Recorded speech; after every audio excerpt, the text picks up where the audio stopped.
Good morning friends, எல்லாருக்கும் வணக்கம்.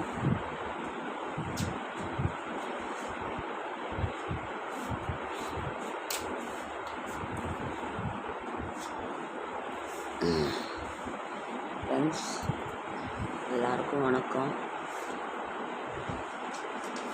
பாப்பாவை 2வது மாதமாக இருக்கா, டெஸ்ட்டுக்காண்டி பிஜி கூப்பிட்டு போனோம்.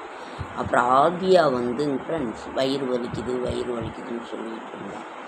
அதனால் அதுக்கும் நாம் போயிருந்தோம். பிஜிக்கு போய் காட்டிட்டு வரதுக்கு முடியாது, அதனால தான் ஃப்ரெண்ட்ஸ் வீடியோ போட முடியல. அப்புறம் மிக மிக ஒரு முக்கியமான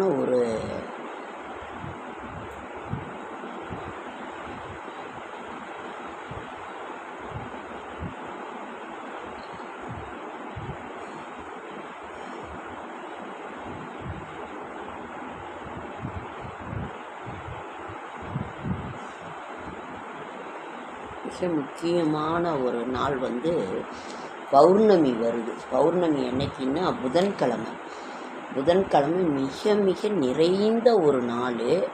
29ஆம் தேதி. இன்னைக்கு 28 சதுர்தசி திதி. நாளைக்கு 29 பௌர்ணமி.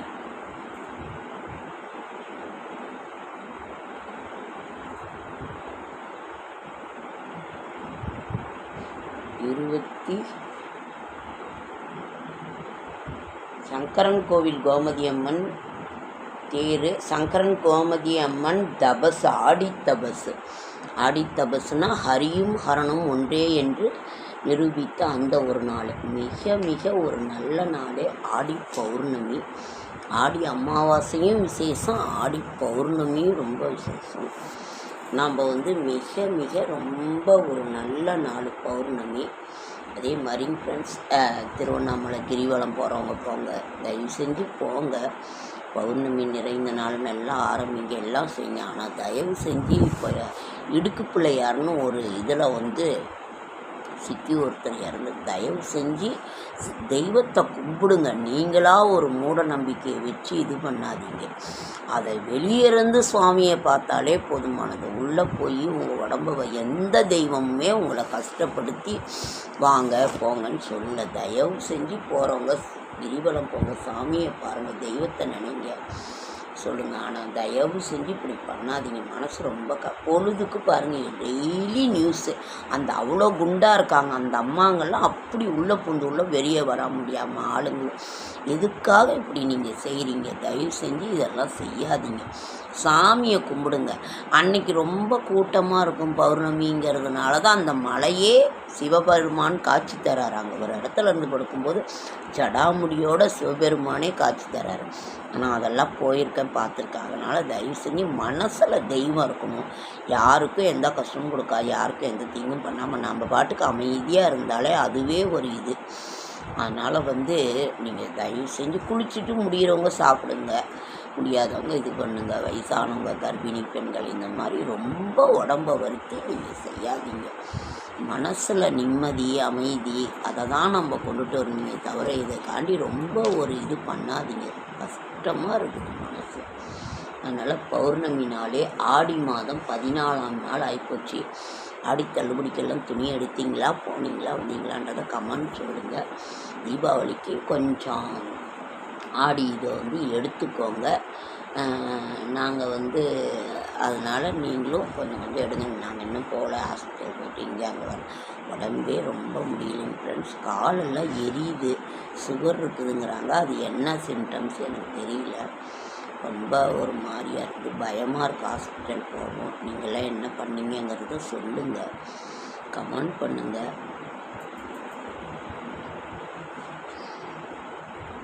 அதனால் ரொம்ப ரொம்ப பௌர்ணமி, ஆடி பௌர்ணமி, ஆடி 18க்கு மேலே எதாக இருந்தாலும் செய்யுங்க. அம்மனுக்குரிய அந்த ஒரு நாள். உங்கள் ஊர்லாம் பூ போட்டாங்களா? நீங்களாம் எப்படி சாமி கும்பிடுவீங்க? அம்மனுக்கு மாவு விளக்கு, மாவு இதுதான் செய்வாங்க. நீங்கள் என்ன பண்ணுவீங்க அப்படிங்கிறதையும் சொல்லுங்கள். ஓகே ஃப்ரெண்ட்ஸ், இன்றைக்கி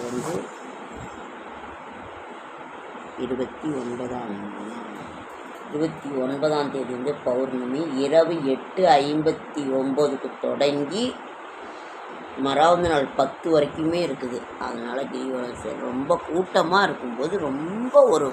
இருக்கும்போது தவிர்த்துருங்க. குழந்தைங்கள கூட்டிக்கிட்ட ஒரு இதுவோ கூட்டம் இல்லாத டைம் எல்லோரும் போகும்போது போங்க. அதை நீங்கள் வீட்டிலருந்தே இது பண்ணுங்க. ஏன்னா ரொம்ப கூட்டமாக இருந்தே ஒரு இடத்துல நம்ம ஒரு பாத்ரூமோ ஒரு தண்ணியோ சாப்பாடோ ஒரு 1000 பேருக்கு கொடுக்கணும்னா 1000 பேருக்கு தான் கொடுக்க முடியும். 1,00,000 பேர் அந்த இடத்துல போயிட்டு அந்த இது எப்படி தாங்கும்? முதல்ல கொஞ்சம் கொஞ்சமாக போங்க. கூட்டம் இல்லாத டைம். எல்லா நாளும் நல்ல நாள் தான். முடிஞ்சவங்க ஆம்பளைங்க போவாங்க வருவாங்க. அங்கே தண்ணி பாத்ரூம் எல்லாம் இது பண்ணணும், மெயின்டெயின்ஸ் பண்ணணும். எல்லா தெய்வமும் ஒன்று தான். வீட்டில் இருக்கிற தெய்வம் ஒன்று தான், பக்கத்தில் இருக்க கோவில் தெய்வமும் ஒன்று தான். அதனால் அதெல்லாம் செய்யுங்க. ரொம்ப கூட்டமாக இருக்கிற இடத்துக்கு போகாதீங்க. கூட்டத்தில் நெரிச்சலில் சிக்கிட்டு போகாதீங்க. இந்த மாதிரிலாம் இருங்க ஃப்ரெண்ட்ஸ். ரொம்ப மனசு கஷ்டமாக இருக்குது. இப்போ வந்து ஆடி தபசுங்குவத ஹரியும் ஹரணும் உண்டு என்று நிரூபித்த அந்த ஒரு தலம்.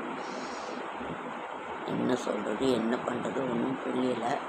உணவில் வந்து அதிகமாக சின்ன வெங்காயம் சேர்த்துக்கோங்க, ரொம்ப நல்லது. காரம் அதிகமாக இது பண்ணுங்கன்னா கொஞ்சம் காரத்தை கம்மி பண்ணி சாப்பாடு இது பண்ணுங்க, குழந்தைங்களுக்கோ எதுவோ. அதனால் நீங்கள் பாட்டுக்கு அமைதியாக இருந்தாலே போதும். ஓகே ஃப்ரெண்ட்ஸ், லைக் பண்ணுங்கள், ஷேர் பண்ணுங்கள், கமெண்ட் பண்ணுங்கள், சப்ஸ்கிரைப் பண்ணுங்கள். என்னால் முடிந்த ஆன்மீக தகவல் தரேன், நல்ல தகவல் தரேன். என்னோடய ஷார்ட்ஸ் வீடியோ பார்க்குற அனைவருக்கும் நன்றி. நீங்கள் வந்து என்னங்கிறத கமெண்ட்டில் சொல்லுங்கள். அடித்தள்ளுபடி பண்ணிடுங்க, இது பண்ணுங்கள்.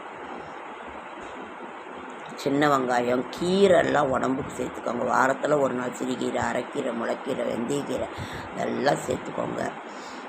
இதெல்லாம் உடம்புல இது பண்ணுங்க. காப்பி டீலாம் ரொம்ப கெட்டியாக குடிக்காதீங்க, தண்ணியாக குடிங்க. ஓரளவுக்கு மீடியமாக தண்ணியாக குடிங்க. ஏன்னா ஜீரணம் ஆகணும். எல்லாருமே வயசானவங்க பெரியவங்கெல்லாம் இந்த மாதிரி இருங்க ஃப்ரெண்ட்ஸ். பாப்பாவுக்கு ரொம்ப பேக் பெயின் இருக்குது. நாங்கள் ப்ளட் டெஸ்ட்டு, யூரின் டெஸ்ட்டு எல்லாம் ப்ளட் டெஸ்ட் எடுத்தாங்க இந்த தடவை. அதாவது குழந்தை 7 மாதம் பிறக்க போகுது. 6 நடந்துகிட்ருக்கு. உடம்பு முடியலன்னு விட்டுக்கிறோம். ரொம்ப கஷ்டமாக இருக்குது அவளை பார்த்தா. ஃபஸ்ட்டு ஆதியாளுக்கு ஒன்றும் தெரியல, இப்போ 2வது குழந்தை ரொம்ப பயங்கர வாந்திங் ஃப்ரெண்ட்ஸ். அவள் ரொம்ப ஒல்லியாக இருக்கா, உடம்பு முடியல. எல்லாருக்கும் ஏதோ ஒரு கஷ்டம். அவளுக்கு என்ன பண்ணுறது, எனக்கு முடியல, அவளுக்கு முடியல. எல்லாம் என்ன பண்ணுறதுன்னு ஒன்றும் புரிய மாட்டேங்குது. எல்லார் வீட்லேயும் வீட்டுக்கு வீடு வாசப்படி ஏதோ ஒரு கஷ்டம் இருந்துகிட்டே தான் இருக்கும். ஓகே ஃப்ரெண்ட்ஸ், நீங்கள் என்னங்கிறத உங்கள் வீட்டிலலாம் எப்படி என்ன ஏதுங்கிறத கமெண்ட் பண்ணுங்கள். ஓகே ஃப்ரெண்ட்ஸ், என்னோடய ஷார்ட்ஸ் வீடியோ பார்க்குற அனைவருக்கும் நன்றி நன்றி நன்றி. நான் பாட்டுக்கு அமைதியாக இருக்கேன், அவ்வளோதான். வேறு என்ன பண்ண முடியும்? அதுதான் செய்ய முடியும். ஓகே ஃப்ரெண்ட்ஸ், நன்றி நன்றி.